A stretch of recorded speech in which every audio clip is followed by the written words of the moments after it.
casse et avarie en transat. Cette semaine, il y a deux chiffres qui m'ont interpellé.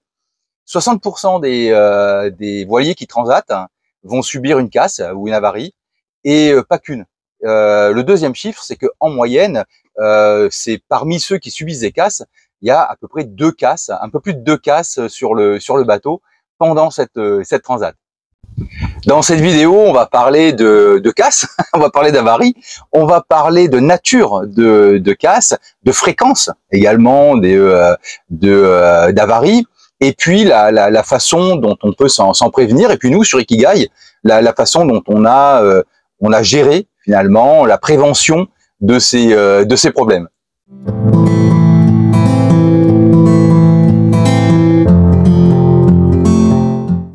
Bienvenue sur Ikigai Voyage, la chaîne où on parle de voile, de voyage et de changement de vie. Pour les candidats à un tour de l'Atlantique, à un tour du monde, le premier vraiment gros morceau en navigation hauturière, ça va être la transat. Je parle de candidats qui partent de France, donc le gros morceau, c'est la transat, y compris pour des personnes qui sont actuellement en tour du monde. C'est un gros morceau parce que ça va être pour beaucoup la première fois où la navigation va durer plus de 3, 4, 5, 6, 7 jours. Nous avons traversé en 17 jours, qui est à peu près une moyenne. Certains vont traverser avec des bateaux un peu plus rapides en 15 jours, d'autres en 20 jours. Bon, moi je fais une moyenne sur 17 jours. Et pendant cette durée de navigation, entre 2 semaines et 3 semaines, là le matériel est extrêmement sollicité. Et il est sollicité à forte intensité, et il est sollicité très très fortement dans la durée, c'est-à-dire 24 heures sur 24, avec l'impossibilité de faire demi-tour. Sur des navigations hauturières telles que celle-ci, on dit que le point de non-retour est à peu près à 10% de la navigation.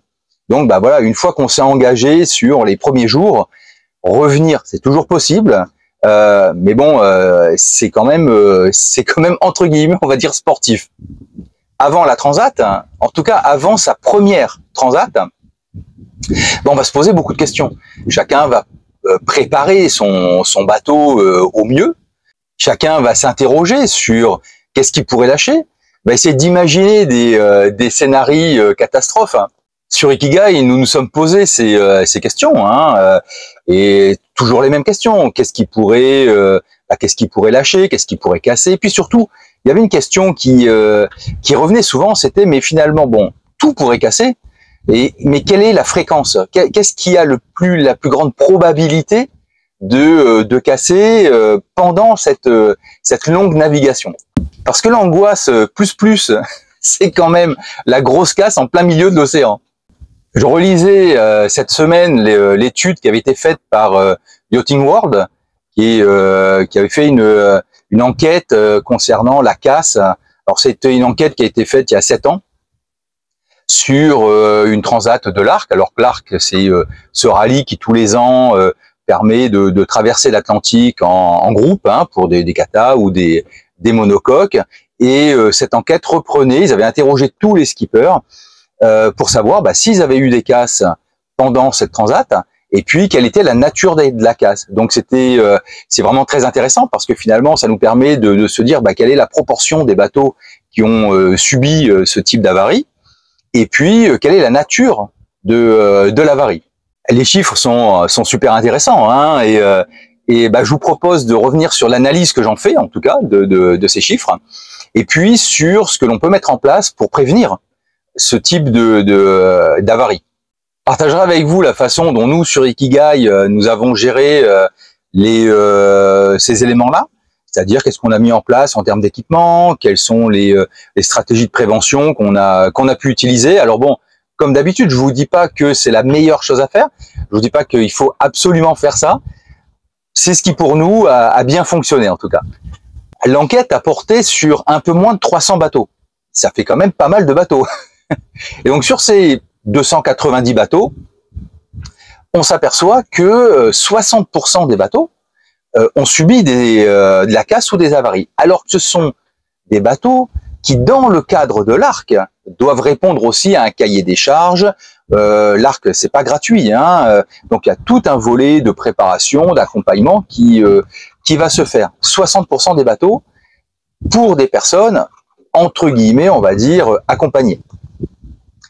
Le deuxième point, c'est que lorsqu'on regarde le ratio de casse, hein, on s'aperçoit que parmi les bateaux qui ont subi de la casse, donc parmi ces 60%, les bateaux n'ont pas subi une casse. Quand on prend le nombre total de casses qu'il y a eu, eh ben, s'il y a eu, alors 60%, on va dire même 50% sur 300, 150 bateaux qui ont subi des casses, il n'y a pas eu 150 casses. Il y a eu à peu près 300 casses. Donc ça veut dire qu'il y a plus de 2 casses par bateau. Ça vaut quand même le coup d'aller voir tout ça dans le détail. Premier poste de casse, les voiles. Voilà, donc les voiles, on est à 27,4% de casse qui concernent les voiles. Deuxième poste de casse, le gréement courant. Gréement courant, drisse, etc.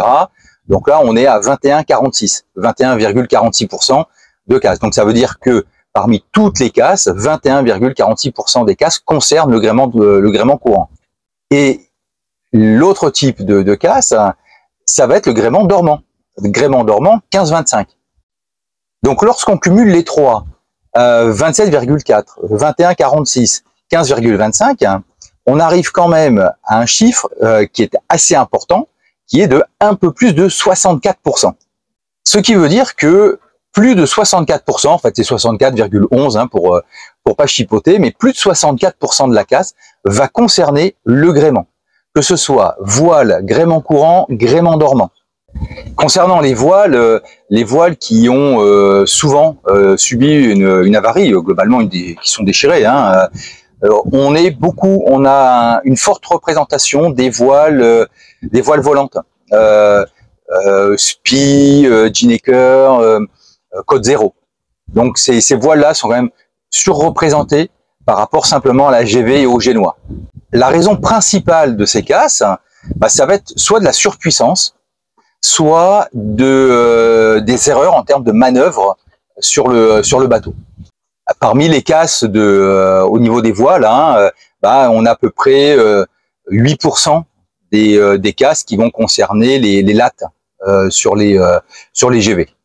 Un autre point qui est à considérer aussi parmi la casse, hein, donc c'est vrai, on a de la surpuissance, on a des erreurs en termes de manœuvre ou des manœuvres qui sont mal passées. On va aussi avoir de l'usure. Donc les solutions là-dedans, elles sont pas très très compliquées. Ça va être des navigations, on va dire plutôt prudentes, et du contrôle et de l'entretien au niveau des équipements. Alors, sur Ikigai, notre stratégie, elle est assez simple. C'est que sur des grosses naves, et d'une façon générale, on fait très attention aux bateaux, on préfère naviguer sous-toilé, pas aller chercher la performance absolue. Nous, ce qu'on veut, c'est arriver à notre point de destination, que l'équipage soit en bonne santé, soit en forme, et que le bateau soit intact. Donc on a quand même tendance à naviguer en étant sous-toilé. L'autre point pour nous, c'est que on évite quand même les configurations très très artistiques, c'est-à-dire soit des voiles en ciseaux avec d'un côté le génois, de l'autre côté la trinquette. Alors je dis pas qu'il faut pas le faire, je dis pas chacun fait ce qu'il veut en fait dans ces configurations. Simplement, moi l'idée que nous avons sur Ikigai, c'est de préserver le bateau et de se dire voilà, si à un moment donné j'ai quelque chose qui casse, j'ai quand même une voile de rechange et je vais limiter l'usure au maximum des voiles. On navigue sous-toilé. L'autre élément, c'est que nous sommes extrêmement attentifs, mais vraiment très très attentifs lors des manœuvres, lorsqu'on va hisser, affaler, empanner. Hein, on répète les manœuvres, c'est-à-dire que celui qui est à la commande de la manœuvre va bien expliquer la manœuvre pour tous les équipiers qui participent à la manœuvre, va bien vérifier que tout le monde a compris, quelles étaient les étapes, quelles étaient la procédure, vérifier que chacun est bien prêt pour exécuter la manœuvre et attend le feedback de l'équipage. Donc ça, c'est quelque chose dont on a vraiment pris l'habitude. On n'envoie pas une manœuvre sans être passé par toutes ces étapes-là. J'entends certains qui vont me dire oui, mais finalement c'est pénible, il n'y a pas de fun, il n'y a pas de, c'est moins sexy, c'est moins, oui, mais il y a aussi moins de casse. Et nous, c'est notre objectif. La configuration qu'on ne peut pas laisser s'installer et à laquelle il faut trouver vraiment une solution, c'est des voiles qui claquent ou qui cognent ou qui partent en coup de fouet avec pas beaucoup de vent et une mer formée. Parce que la mer formée va faire rouler le bateau, donc potentiellement la baume peut passer d'un côté et de l'autre, le génois peut faire des coups de fouet, et comme le vent est pas suffisamment soutenu pour maintenir la forme de la voile, bon bah là on va avoir à minima une usure prématurée, et ça il faut essayer de la minimiser, à maxima une casse. Une sage précaution pour ceux qui ont des voiles lattées, mais en général c'est le cas, c'est d'avoir des lattes de rechange, parce que c'est pas quelque chose qu'on peut fabriquer comme ça au pied levé. Donc avoir des lattes de rechange, c'est quand même intéressant. C'est intéressant pendant les longues naves parce que de toute façon ce sont pas des choses qu'on peut fabriquer. Et puis c'est intéressant en fonction des endroits où on se trouve, parce que la disponibilité des matériaux est pas forcément assurée dans ces endroits. Alors concernant le gréement courant, alors moi j'ai été très surpris de cette info, je m'attendais pas du tout à ça.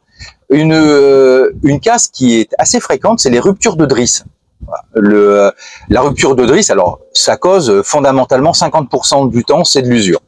Donc là, on a vraiment un travail de contrôle à faire, ou un travail de prévention, c'est-à-dire changer sur Ikigai avant de partir, on a changé toutes les drisses et toutes les écoutes. On n'avait aucune idée du nombre d'années qu'elle pouvait avoir, mais par précaution, on a tout changé.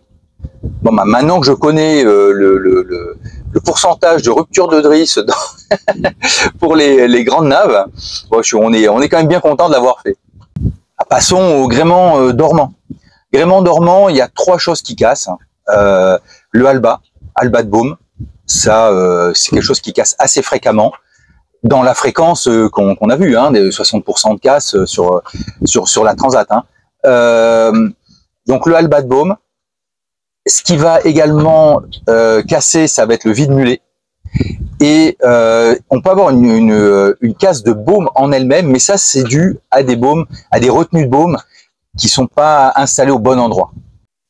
Pour le halba de baume, en général, c'est les rivets qui pètent, parce que on a quand même des pièces qui sont fixées très souvent sous la baume et qui avec des rivets et qui vont travailler à l'arrachement. Donc ça, c'est une cause assez fréquente de rupture au niveau du halba. Au niveau du vide-mulet, souvent c'est parce qu'on a des baumes qui bougent tout le temps. Et je le remarque même au mouillage. Parfois il y a des baumes qui n'arrêtent pas de gigoter. Donc une bonne pratique, c'est de fixer sa baume pour qu'elle arrête de gigoter, parce que lorsqu'elle va gigoter, finalement, alors c'est pas parce qu'elle va gigoter une nuit que vous allez casser votre vide-mulet, mais c'est l'usure. C'est l'usure, ce sont des frottements répétés. Les bateaux, on y est 365 jours par an dessus. Bon bah, et ils sont eux 365 jours par an sur l'eau et confrontés aux éléments, le soleil, la pluie et tous les phénomènes de ragage. Alors, sur Ikigai, notre baume, elle est maintenue d'un côté par un bout ici, et le triangle de l'autre côté va se faire là-bas. Alors on voit pas trop bien avec l'écoute de GV. Du coup, le mouvement latéral de la baume est arrêté. Ça nous arrivait même de le faire ça en navigation, c'est-à-dire lorsqu'il y avait très peu de vent, d'arriver à immobiliser la baume pour éviter qu'il y ait des à-coups comme ça qui viennent taper dans le gréement. En prenant notre baume qui est ici, donc voilà, là, on a la totalité de la baume. C'est sûr que si je place ma retenue de baume à peu près au milieu là de la baume, bah, si j'ai un empannage sauvage, j'ai un bras de levier très fort et qui peut briser ma baume. Donc l'idée c'est de mettre la retenue de baume là-bas tout au bout, le plus au bout possible. Et vous voyez moi la retenue de baume comment je l'ai installée, c'est-à-dire que elle fait le tour, c'est du dynéma avec un œil épicé.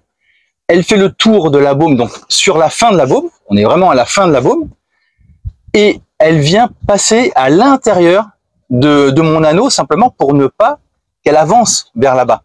Mais je ne travaille pas, j'ai pas pris la retenue de baume sur l'anneau pour pas travailler à l'arrachement ici. Et ensuite, la baume, eh ben, la retenue de baume, elle est prise très très loin là-bas au niveau du davier. Pour ceux qui veulent en savoir plus, on a fait une vidéo spécifique sur la retenue de baume, donc de la conception à la mise en place de la retenue jusqu'à l'utilisation de cette retenue de baume. Donc n'hésitez pas à aller voir la vidéo qui lui est consacrée. Pour le vide-mulet, on n'a pas prévu de vide-mulet en spare, en double en fait. Ça peut être une idée d'avoir un vide-mulet en double. Ça éviterait de galérer. Nous avons des sangles à cliquer qui permettent de refixer le vide-mulet. Après, sur Ikigai, nous avons aussi une grosse pince à rifter, pour poser des rivets, soit des rivets pop, soit des rivets qui permettent de boulonner dans la tôle. Si vous avez une grosse pince à rifter, pensez à avoir aussi une petite pince à riveter, parce que parfois on doit poser des rivets dans des endroits qui sont avec peu d'accessibilité et où la grosse pince ne passe pas. Donc avoir une grosse pince pour poser des rivets, c'est bien. Avoir en complément une petite, c'est pas mal aussi. Sur Ikigai, ce que nous avons également, ce sont tout un jeu de plaques, de plaques en alu, de plaques en inox, de différentes tailles, de différentes épaisseurs, que l'on peut utiliser pour fabriquer un alba de baume de fortune, avec justement en complément de tout le jeu de rivets et de pinces pour poser des rivets. Comme j'en suis à évoquer ces plaques d'alu, ces plaques d'inox, je parlerai également des contre-plaques qu'on peut avoir sous les différents éléments d'accastillage sur le bateau, des poulies à plafond, des choses comme ça. Ça aussi, ça fait partie des éléments qui ont cassé durant les traversées. Donc, une bonne précaution, c'est de bien vérifier toutes vos contre-plaques, et puis qu'elles soient bien dimensionnées, qu'elles aient une bonne épaisseur, 4 ou 5 mm, vraiment une bonne épaisseur, une bonne superficie aussi. Certaines contre-plaques sont complètement rouillées, ça c'est aussi la vie des bateaux, mais c'est un point qu'il est intéressant de contrôler, et c'est aussi intéressant d'avoir de quoi pouvoir réparer ça, changer une contre-plaque. Ça veut dire aussi que si vous devez changer une contre-plaque en mer, si c'est de l'inox épais, c'est quand même pas mal d'avoir fait la taille de la plaque et les pré-trous avant de partir, plutôt que d'essayer de découper en pleine mer une plaque de 4 mm d'épaisseur en inox et après de la percer. Donc une sage précaution, ça après chacun fait comme il l'entend, mais nous sur Ikigai, on a regardé un petit peu quelles étaient les contre-plaques dont on pourrait avoir besoin sur le bateau, et on les a déjà taillées à la bonne dimension, et on a percé les trous également à la bonne dimension, de manière de n'avoir qu'à changer la plaque et pas avoir tout le travail à faire pour retailler. Ensuite, on va avoir le gréement. Sur le gréement dormant, on va avoir les barres de flèche. Ça, les barres de flèche, j'en avais discuté parce que avant de partir, nous avons fait changer l'ensemble du gréement dormant, donc été, patara, auban, bas auban, voilà, tout ça. Et en discutant avec le professionnel qui a fait qui a fait le boulot, nous disait qu'effectivement des barres de flèche qui cassaient, ça arrive, tout arrive sur les bateaux, mais c'était pas la casse la plus fréquente. Et là, dans l'étude qui est faite, c'est bien ce qui ressort. La casse du mât aussi, ça arrivait à un copain de péter son mât. Donc je sais que ça arrive, mais ça fait pas partie des casses les plus fréquentes. Par contre, ce qui peut casser, c'est les baobans, les diagonales qu'on peut avoir, et une bonne précaution, pas que pour ça d'ailleurs, c'est d'avoir du dynéma dans différentes dimensions pour pouvoir réparer, parce que travailler du câble inox, c'est quand même plus compliqué. Le deuxième gros poste en termes d'avarie, ça va être l'énergie. Alors l'énergie, il y a 2 points qui sont assez sensibles, ça va être les groupes électrogènes, et puis les batteries. Les groupes électrogènes, ça représente 5,93% des pannes. Bon, bah, ça fait à peu près 6% des casses qu'on peut avoir sur le bateau sont liés au groupe électrogène. Et puis, les batteries, c'est 4,8%. Bon, ça nous fait quand même un total de panne pour cette partie-là énergie de 10,73, on va dire 11%. Alors c'est pour ça qu'il y a d'autres pannes ou d'autres avaries qui peuvent venir un peu avant, mais lorsqu'on regroupe cette partie énergie-là, on est quasiment à 11%. Alors pour la génératrice, bah, il n'y a pas 36 solutions, hein. C'est de l'entretien, du contrôle de routine très régulier, et puis avoir les pièces, les pièces en double au moment où ça casse. Pour les batteries, souvent ce qui revient, c'est l'ancienneté des batteries. C'est certain parce que on est quand même sur des navigations longues, des navigations qui vont solliciter énormément le matériel. Donc forcément, le risque de panne est accru. Bon, la solution pour la quasi-totalité des navigateurs, hein, lorsqu'on a un problème de cet ordre-là, soit de charge, soit de stockage au niveau de l'énergie, bah, ça va être de faire tourner le moteur. On allume le moteur et puis on va produire l'énergie dont on a besoin. Ça veut dire aussi que si c'est la solution ultime, avoir un kit courroie d'alternateur, etc., alternateur de rechange ou autre, c'est quand même une bonne solution. Nous sur Ikigai, on a en prévision un alternateur et un démarreur neuf qu'on a acheté avant de partir pour bah, justement pallier à ce type de difficulté-là. C'est un alternateur qui crame. Bon, selon où vous êtes, c'est toujours pareil. Selon où vous êtes, ça peut prendre du temps pour avoir la pièce, etc. Et selon l'âge du moteur, c'est même pas forcément évident à trouver. L'alternative de certains, nous, c'est pas la nôtre sur Ikigai, c'est d'avoir soit un hydrogénérateur. Bon, bah, ceux qui en ont en sont contents, mais ça ne va tourner que pendant la navigation, soit d'avoir de l'éolien. Voilà. Et on va avoir une sorte de mix de production, hein, solaire, éolien et hydrogénérateur et moteur diesel et bah, génératrice, c'est-à-dire groupe électrogène. Comme vous le savez, nous sur Ikigai, nous sommes adeptes du 100% solaire. Bon, en même temps, on a 900 watts de panneaux solaires et presque 600 ampères-heure de stockage en batterie lithium. Donc, on a de la grosse capacité de stockage. On est de faibles consommateurs, en fait, d'énergie. Et bah, ça nous va bien. Mais là, en période cyclonique, par exemple, on peut passer... hier, il a plu toute la journée d'avant aussi.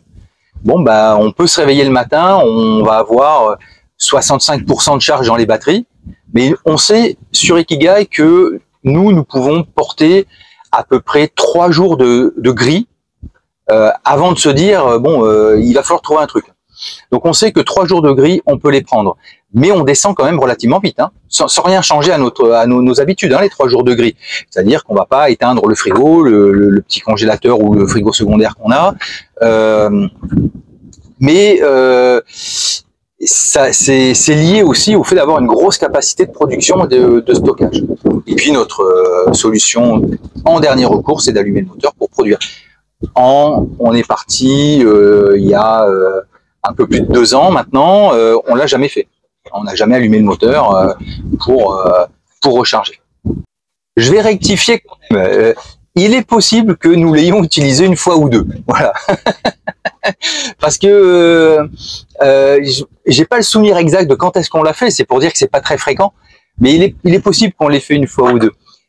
Une autre parenthèse, c'est que lorsque nous faisons tourner le dessal, on voit bien que il va nous tirer dans les batteries. S'il tourne 3 heures, il va nous tirer 5%.